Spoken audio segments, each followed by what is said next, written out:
Middle east வார் ஆரம்பிச்சு 10 நாள் ஆக போது முதல் முறையா அமெரிக்காவுக்கும் இஸ்ரேலுக்கும் நடுவுல ஒரு டிஸ்அக்ரிமெண்ட் வந்திருக்கு. என்னன்னா, அமெரிக்காக்கார ஈரான்ல இருக்கிற சிவிலியன்ஸ்க்காக எல்லாம் போராடலங்கிறது எல்லாருக்குமே தெரியும். அவங்க இந்த வார கிரியேட் பண்ணி ஈரான் அட்டாக் பண்ணதே ஆயில் அப்படிங்கிற ஒரு விஷயத்தை தான்.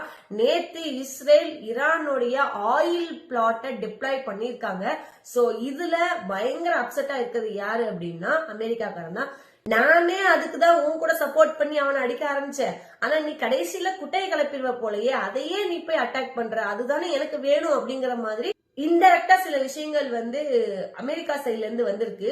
நீங்க அந்த ஆயில் டேங்க்ஸ் எல்லாம் டெப்ளாய் பண்ணீங்கன்னா அங்க இருக்கிற சிவிலியன்ஸ் நிறைய பாதிக்கப்படுவாங்க அப்படிங்கிற மாதிரி, என்னமோ ஈரான்ல இருக்க சிவிலியன்ஸ் மேல அக்கறை இருக்கிற மாதிரி அமெரிக்காக்காரன் சொல்றான்.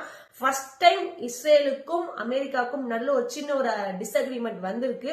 அமெரிக்காக்காரன் எதுக்காக சப்போர்ட் பண்ணானோ அந்த விஷயத்தையே இஸ்ரேல் அடிக்கிறது அப்படிங்கிறது இந்த வாரத்துல அமெரிக்காவை பார்த்து நம்ம சிரிக்கிற மாதிரி ஒரு சூழ்நிலை அமைஞ்சிருக்கு. இதை பத்தி நீங்க என்ன நினைக்கிறீங்க அப்படிங்கறத கமெண்ட் செக்ஷன்ல போடுவோம்.